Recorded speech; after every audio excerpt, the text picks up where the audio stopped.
दोस्तों, जब कभी भी हम अकाउंट ओपन कराते हैं तो नहीं तो सेविंग अकाउंट ओपन कराते हैं या आरडी, एफडी या बहुत सारा स्कीम होता है जिसमें हम पैसा इन्वेस्ट करते हैं तो उसमें अच्छा खासा हमको इंटरेस्ट रेट मिल जाता है। तो बहुत सारे लोग saving account India post payment bank में खुलवाते हैं, लेकिन साथ में जिनके पास अगर पैसा ज़्यादा रहता है वो लोग इन्वेस्ट करना चाहते हैं तो वो लोग इन्वेस्ट करने के लिए इंडिया पोस्ट पेमेंट बैंक में ही सबसे ज़्यादा देखा जाए तो सुकन्या समृद्धि योजना आजकल खुल रहा है। उसके साथ में बहुत सारा स्कीम है, मैं सभी स्कीम के बारे में बताने वाला हूं और साथ में इंटरेस्ट रेट किसको कितना मिलता है, 11 स्कीम है उस 11वें के बारे में बताऊंगा और इंटरेस्ट रेट भी बताऊंगा। जैसे कि यहाँ पे देख लीजिए, यहाँ पे सेविंग अकाउंट एक हो गया जो कि सब कोई खुलवाते हैं इंडिया पोस्ट पेमेंट बैंक में। उसके बाद से देख लीजिए यहाँ पे टाइम डिपॉजिट, उसके बाद से रेकरिंग डिपॉजिट, उसके बाद से फिक्स डिपॉजिट, उसके बाद से सीनियर सिटीजन सेविंग स्कीम, उसके बाद से मंथली इनकम स्कीम, उसके बाद से national saving certificate, public provident fund, किसान विकास पत्र, सुकन्या समृद्धि अकाउंट, उसके बाद से महिला सम्मान सेविंग सर्टिफिकेट। ये सारे 11 पॉइंट हैं और 11वें पॉइंट के बारे में बताने वाले हैं। वीडियो शुरू करने से पहले आप लोग से छोटा सा रिक्वेस्ट है कि अभी तक मेरे चैनल को सब्सक्राइब नहीं किए तो सब्सक्राइब कर लीजिएगा और बेल आइकन को प्रेस कर लीजिएगा ताकि सब नोटिफिकेशन आप लोगों को मिलता रहेगा। हम आज दूसरे बैंक के बारे में नहीं बल्कि इंडिया पोस्ट पेमेंट बैंक के सिर्फ इंटरेस्ट रेट के बारे में हम बताएंगे। जैसे कि यहाँ पे देख लीजिए, जो सेविंग अकाउंट में अगर हम पैसा रखते हैं तो इसमें हमको सिर्फ 4% मिलता है। सेविंग अकाउंट में हम कभी भी पैसा रखते हैं, पैसा डाल करके छोड़ दिए हैं तो उसमें 4% मिलता है। ये नहीं है कि अगर हम 4 साल के लिए किए फिक्स डिपॉजिट की तरह तो हमको ज़्यादा इंटरेस्ट रेट मिलेगा, नहीं। आप कितना दिन के लिए भी पैसा इसमें रखिए तो इसमें सिर्फ और सिर्फ 4% इंटरेस्ट रेट आपको मिलेगा। दूसरा होता है आपका टाइम डिपॉजिट और एक होता है फिक्स डिपॉजिट। ये हो गया टाइम डिपॉजिट और फिक्स डिपॉजिट, दोनों एक स्कीम को बोला जाता है। उसको चाहे टाइम डिपॉजिट बोलिए चाहे फिक्स डिपॉजिट बोलिए, दोनों में सेम एक स्कीम होता है।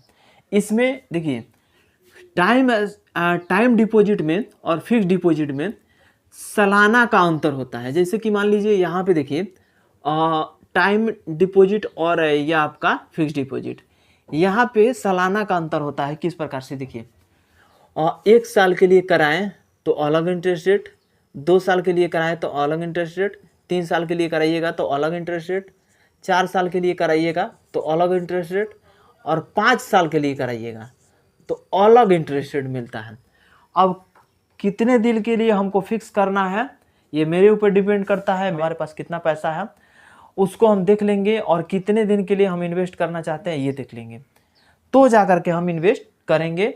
5 साल के लिए कराएंगे तो अलग इंटरेस्ट रेट, 1 साल के लिए कराएंगे तो अलग इंटरेस्ट रेट। ये अभी का लेटेस्ट है, जून 2024 का ये स्कीम है। जो जून 2024 में स्कीम का जो इंटरेस्ट रेट बढ़ा है उसके बारे में बता रहा हूँ। जैसे कि 1 साल के लिए कराइएगा 6.90% इंटरेस्ट रेट मिलेगा।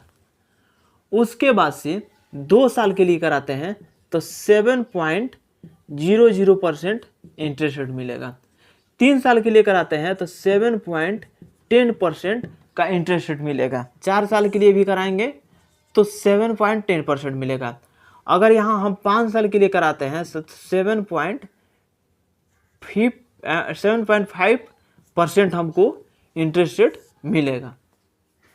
तो ये हो गया सेविंग अकाउंट का टाइम डिपॉजिट जिसको बोला जाता है और सेविंग अकाउंट बोला जाता है, ये दोनों का इंटरेस्ट रेट हो गया। एक होता है रेकरिंग डिपॉजिट जो कि हर महीने कुछ ना कुछ पैसा फिक्स अमाउंट इसमें जमा करते हैं। जैसे कि 1000 जमा करना है, 2000 जमा करना है, 3000 जमा करना है, जितना रुपये आपको जमा करना है उतना रुपये आप जमा कर सकते हैं रेकरिंग डिपॉजिट में।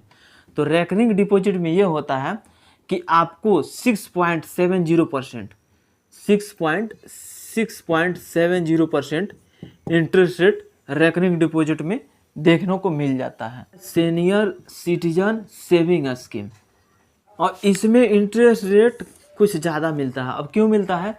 क्योंकि इसमें जो सीनियर सिटीजन सेविंग स्कीम जो होता है ना, इसमें 60 साल के जो ऊपर लोग हैं एज जो है 60 साल से ऊपर होना चाहिए।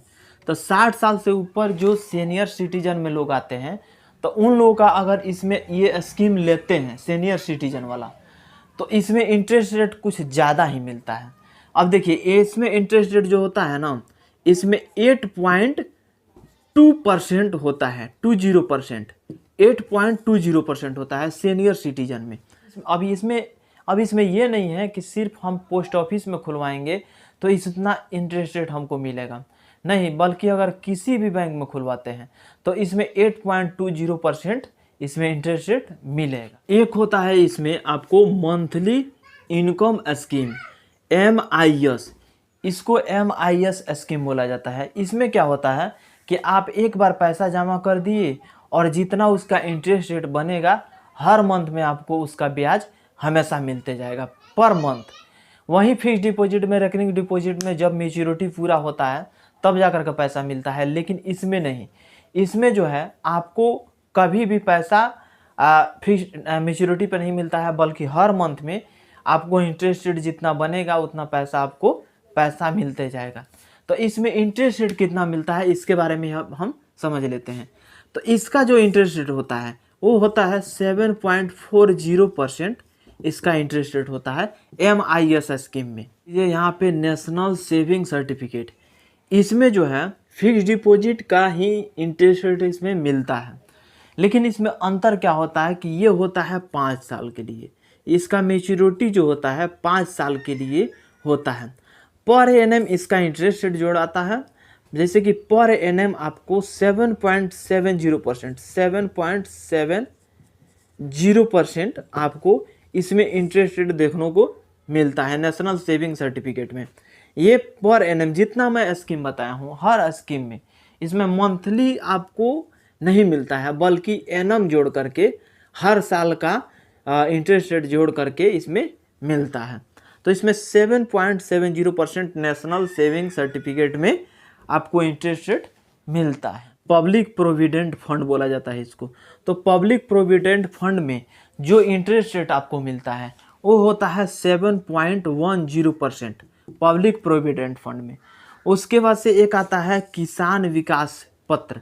किसान विकास पत्र में अगर हम इन्वेस्ट करते हैं तो ये मत समझिए कि यहाँ पे किसान लिखा हुआ है तो आप किसान रहिएगा तभी इन्वेस्ट कर सकते हैं, या आपके खेत का रसीद होगा तभी इन्वेस्ट कर सकते हैं। ये कोई भी व्यक्ति, जनरली कोई भी इसमें इन्वेस्ट कर सकता है किसान विकास पत्र में।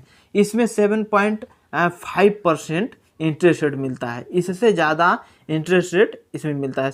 इसमें जो है सबसे अच्छा हमको सुकन्या समृद्धि योजना जो वाला लगता है, क्योंकि इसमें इंटरेस्ट रेट भी ज़्यादा मिलता है, स्कीम भी अच्छा है कि है अगर आपके घर में लड़की है उसी का अकाउंट सुकन्या समृद्धि योजना वाला खुलवा सकते हैं।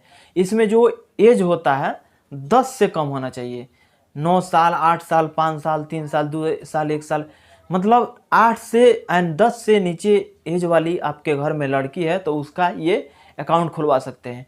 इसमें बहुत सबसे अच्छा ये हमको लगता है कि जितने सारे ये अकाउंट है इससे ज़्यादा इंटरेस्ट रेट हमको इसमें मिल जाता है। इसमें मिल जाता है 8.2%, इसमें इंटरेस्ट रेट मिल जाता है।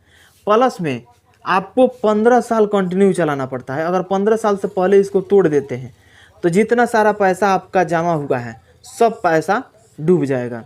दूसरा, ये इसका मैच्योरिटी डेट होता है 21 से 31 साल का मैच्योरिटी डेट होता है। इसमें 15 साल कम से कम आपको पैसा कंटिन्यू जमा करना पड़ेगा। 2000 मंथली, 5000 मंथली, जितना सा खुलवाए हैं उतना से खुलवा सकते हैं, लेकिन उस अमाउंट को लगातार जमा करना पड़ेगा। तो अपने आप को देख लीजिए कि हम कितना जमा करने में सक्षम हो जाएंगे, उतना से आप सुकन्या समृद्धि योजना, आपके घर में लड़की है या आपकी लड़की है तो उसको खुलवा सकते हैं। 8.2% इसका इंटरेस्ट रेट पा सकते हैं। लास्ट वाला आप इसमें समझ लीजिए महिला सम्मान सेविंग सर्टिफिकेट। इसमें सिर्फ महिला जमा करती है। इसमें जो मैच्योरिटी होता है महिला सम्मान सर्टिफिकेट सेविंग सर्टिफिकेट में, इसमें 2 साल के लिए इसका मैच्योरिटी होता है। 2 साल में मैच्योरिटी पूरा हो जाता है और इंटरेस्ट रेट जो होता है महिलाओं के लिए ये 7.50% इसका इंटरेस्ट रेट मिलता है।